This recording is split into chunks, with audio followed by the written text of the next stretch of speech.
നമസ്കാരം. തീരദേശവുമായി ബന്ധപ്പെട്ട് പ്രവർത്തിക്കുന്ന പൊതുപ്രവർത്തകർക്ക് ചെയ്യേണ്ടതായ ഒരു കാര്യത്തെപ്പറ്റി സൂചിപ്പിക്കാം. കോസ്റ്റൽ റെഗുലേഷൻസ് ഓൺ നോട്ടിഫിക്കേഷൻ തീര നിയന്ത്രണ വിജ്ഞാപനം 1991 പിന്നീട് 2011 അതിനുശേഷം ഏറ്റവും ഒടുവിലത്തെ വിജ്ഞാപനം 2019 നിലവിൽ വന്നിരുന്നു. 2019 വിജ്ഞാപനത്തിൽ നിലവിലുള്ള വിജ്ഞാപനത്തിനേക്കാൾ ചില ഇളവുകൾ വരുത്തി ഭവന നിർമ്മാണത്തിനും മറ്റു നിർമ്മാണ സാധ്യതകൾക്കും അവസരം നൽകിയിരുന്നു. പക്ഷേ ആ അവസരം ലഭ്യമാക്കുന്നതിന് 2019 വിജ്ഞാപനത്തിൻ്റെ തീരപരിപാലന പ്ലാൻ ഇപ്പോഴും പുറത്തിറങ്ങിയിട്ടില്ല. ആ പ്ലാൻ പുറത്തിറങ്ങുന്നത് സംബന്ധിച്ച് നിരവധി വ്യവഹാരങ്ങൾ കോടതിയിൽ ഉണ്ടാവുകയും ഉടനെ തന്നെ മാപ്പ് പുറത്തിറങ്ങുമെന്ന് coastal zone management authority, Kerala coastal zone management authority കോടതിയെ അറിയിക്കുകയും ചെയ്തിട്ടുള്ള സാഹചര്യം നിലവിലുണ്ട്. അതിനർത്ഥം അധികം വൈകാതെ കരട് പ്ലാൻ പുറത്തിറങ്ങും. കരട് പ്ലാൻ പുറത്തിറങ്ങുമ്പോൾ അത് എങ്ങനെ തദ്ദേശവാസികൾക്ക്, മത്സ്യത്തൊഴിലാളികൾക്ക് ഭവന നിർമ്മാണത്തിന് ഗുണകരമായി മാറ്റിയെടുക്കാം എന്നത് സംബന്ധിച്ചാണ് പറയുന്നത്. ഈ സമയത്താണ് അതിനുവേണ്ടിയുള്ള പ്രവർത്തനങ്ങൾ നടത്തേണ്ടത്. ഈ പ്ലാൻ വന്ന് അത് അന്തിമമായി രൂപീകരിക്കപ്പെട്ടതിന് ശേഷം പിന്നീട് നിർമ്മാണ സാധ്യതകൾ ലഭിക്കുന്നില്ല എന്ന് പറയുന്നതിൽ അർത്ഥമില്ല. അതുകൊണ്ട് പറയാനുള്ളത് ഇതാണ്: നിലവിലുള്ള ഒടുവിലത്തെ CRZ വിജ്ഞാപനം 2019 ജനുവരി മാസം പുറത്തിറങ്ങിയെങ്കിലും അത് സംബന്ധിച്ച പുതിയ തീരപരിപാലന പ്ലാൻ ഇനിയും വരാത്തതുകൊണ്ട്, പുതിയ വിജ്ഞാപനത്തിൻ്റെ ഇളവുകൾ ബാധകമായിട്ടില്ലാത്തതുകൊണ്ട് പറയുന്ന കാര്യങ്ങൾ ശ്രദ്ധിക്കുക. 20/5/2023 മുമ്പായി പൊതുജനങ്ങൾക്ക് അഭിപ്രായം പറയാവുന്ന തരത്തിൽ 15/6/2023 തീയതിയോടുകൂടി ദേശീയ അതോറിറ്റിയായ എൻസസിന് അന്തിമ മാപ്പ് അയച്ചു കൊടുക്കും എന്നാണ് KCCM ഇപ്പോൾ അനൗദ്യോഗികമായി ഇത് സംബന്ധിച്ച് മറുപടി പറഞ്ഞിട്ടുള്ളത്. അതായത് 1/4/2023 കരട് മാപ്പ് പുറത്തിറങ്ങും എന്നാണ് പറഞ്ഞതെങ്കിലും ഇന്നിപ്പോൾ ആ തീയതി കഴിഞ്ഞുവെങ്കിലും അധികം വൈകാതെ പുറത്തിറങ്ങുമെന്ന് പ്രതീക്ഷിക്കാം. അങ്ങനെ പുറത്തിറങ്ങുന്ന കരട് മാപ്പ് 20/5/2023 മുമ്പായി പൊതുജനങ്ങൾക്ക് അഭിപ്രായം പറയാവുന്നതും ആ അഭിപ്രായങ്ങൾ ക്രോഡീകരിച്ചതിന് ശേഷം 15/6/23 തീയതിയോടുകൂടി ദേശീയ അതോറിറ്റിയായ NCESSന് അയച്ചു കൊടുക്കുകയും അവർ അത് ക്രമീകരിച്ച് അന്തിമമായി വിജ്ഞാപനത്തിലൂടെ പുറത്തിറക്കുകയും ചെയ്യുന്നു. ഇനി പറയാനുള്ള കാര്യങ്ങൾ പ്രത്യേകം ശ്രദ്ധിക്കണം. തദ്ദേശവാസികളുടെയും മത്സ്യത്തൊഴിലാളികളുടെയും ഭവന നിർമ്മാണ സാധ്യതകൾ സംരക്ഷിക്കുന്ന തരത്തിൽ സുരക്ഷാ സംവിധാനങ്ങളും മറ്റു നിബന്ധനകളും പ്ലാനിൽ ഉൾപ്പെടുത്താൻ വ്യവസ്ഥയുണ്ട്. എന്നാൽ അക്കാര്യം പ്രാദേശികമായി ഉൾപ്പെടുത്തി വരുന്നുണ്ടോ എന്ന് ഓരോ സ്ഥലത്തും കരട് പരിശോധിച്ച് പ്രദേശവാസികൾ ഉറപ്പുവരുത്തണം.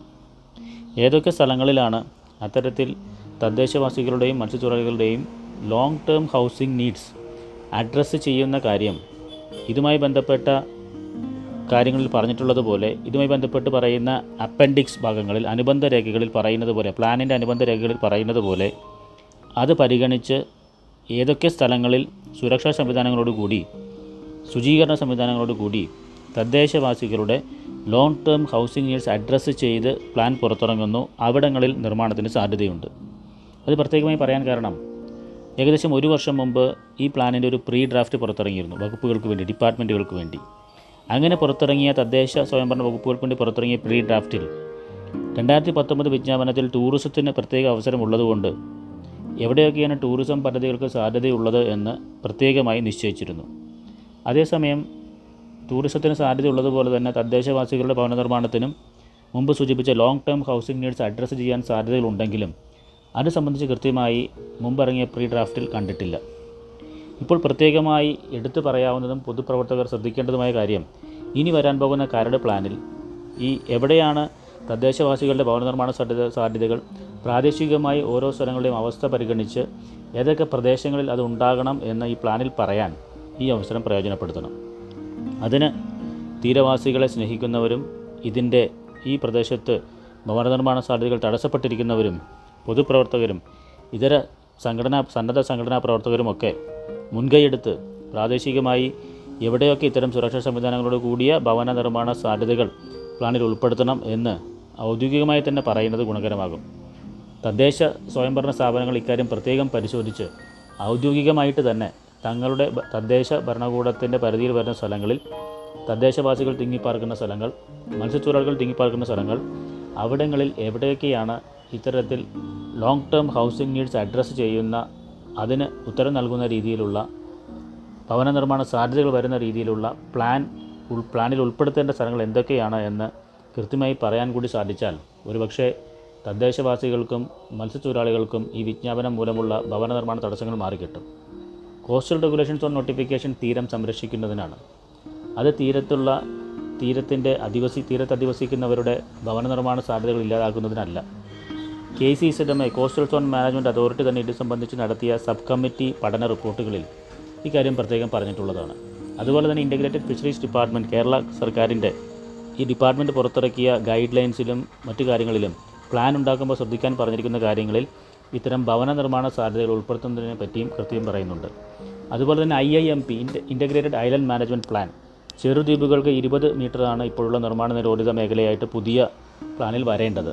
അപ്പോൾ അതിനുവേണ്ടി IIMP integrated island management plan കൂടി ഇതിൻ്റെ ഒപ്പം വരണം എന്നും KCZMA തന്നെ പുറത്തിറക്കിയ റിപ്പോർട്ടിൽ പറയുന്നുണ്ട്.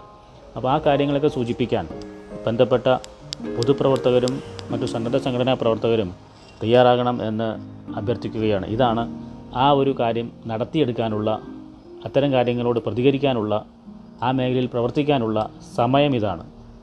സമയം ഇതാണെന്ന് പറയാൻ കാരണം കരട് മാപ്പ് പുറത്തിറക്കുന്ന സമയത്താണ് പറഞ്ഞ് ആ മാപ്പിൽ കാര്യങ്ങൾ ഉൾപ്പെടുത്തി വരാനുള്ള സാഹചര്യങ്ങൾ ഉണ്ടാക്കേണ്ടത്. Thank you.